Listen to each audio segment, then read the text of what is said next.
आप इधर इधर इधर बोलिए। आप जो काम कर रहे हो यहाँ रेत घाट में, आप बोले क्या नाम लिखते हो? आप क्या नाम लिख रहे हो? कुछ बोलना चाहिए। नाम बताओ अपना। रेत घाट परमिशन, रेत घाट परमिशन है आपके पास में? वो है, आ रहे हैं लेके।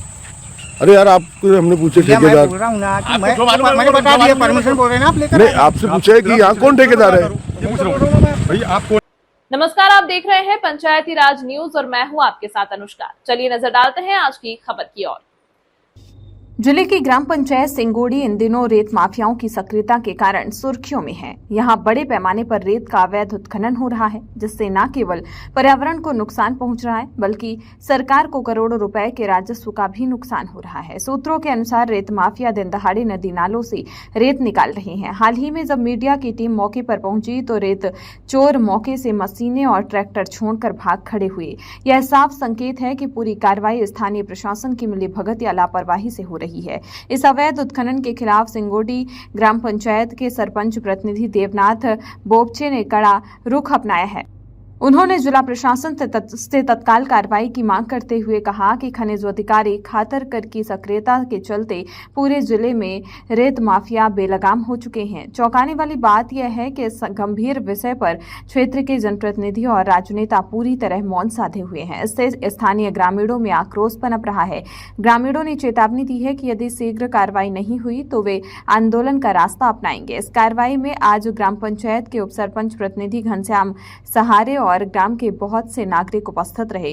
अब सवाल यह उठता है कि क्या प्रशासन नींद से जागेगा या फिर रेत माफिया यूं ही खुलेआम प्राकृतिक संसाधनों की लूट जारी रखेंगे। संवाददाता आशीष रंगारे और जगदीश की रिपोर्ट। मैं डॉक्टर देवनाथ उपचे, सरपंच प्रतिनिधि ग्राम पंचायत सिंगोड़ी से। क्या समस्या क्या आ रही है? समस्या यह है कि यहाँ पर जो रेत घाट स्वीकृत हुआ है, जो बताया जा रहा है, हमें एक लेटर भी जारी हुआ है जिसमें करीब करीब 9.14 हेक्टेयर भूमि में यहाँ पर रेत का खनन होना है। क्योंकि यहाँ पर जो खसरा नंबर 422 है उसमें अवैध रूप से जो खनन हो रहा है उसकी सीमा देवगांव से भी लगी हुई है और कौलीवाड़ा से भी लगी हुई, वहाँ से भी यहाँ का रेत का खनन हो रहा है, जिसके कारण यहाँ की जो रास्ताएं हैं, जो शमशान घाट जाने की रास्ताएं हैं, वो रास्ताएं ट्रैक्टर और बड़े बड़े डंपर आने जाने से भी यहाँ पर खराब हो रही है। ऐसी स्थिति को देखते हुए ग्रामों की शिकायतों के आधार पर मैं आज यहाँ पर घाट पर पहुँचा और घाट पर पहुँचा तो देखा कि अवैध रूप से यहाँ पर खनन हो रहा है। न तो ठेकेदार का नाम बताया जा रहा है और न तो यहाँ पर सीमांकन के पिलर लगे हैं, न तो सीमांकन किया गया है। और जब इसकी शिकायत हम माइनिंग अधिकारियों से करते हैं तो आनाकानी करते हैं और माइनिंग अधिकारी यहाँ पर आकर नहीं देख पाता, कभी कभी आते हैं। अब उनकी बात क्या हो पाती है। लगातार 4 दिनों से यहाँ पर उत्खनन चल रहा है और यहाँ पर जो गाँव में जो रेत की रॉयल्टी पिछले इसमें नहीं ली जाती थी, उसको भी 1500 से 2200 रुपये तक कर दिया गया है। ग्राम पंचायत को भी रेत प्रदाय नहीं की जाएगी, ऐसा उनका कहना है। हम जो कह रहे हैं वो होगा।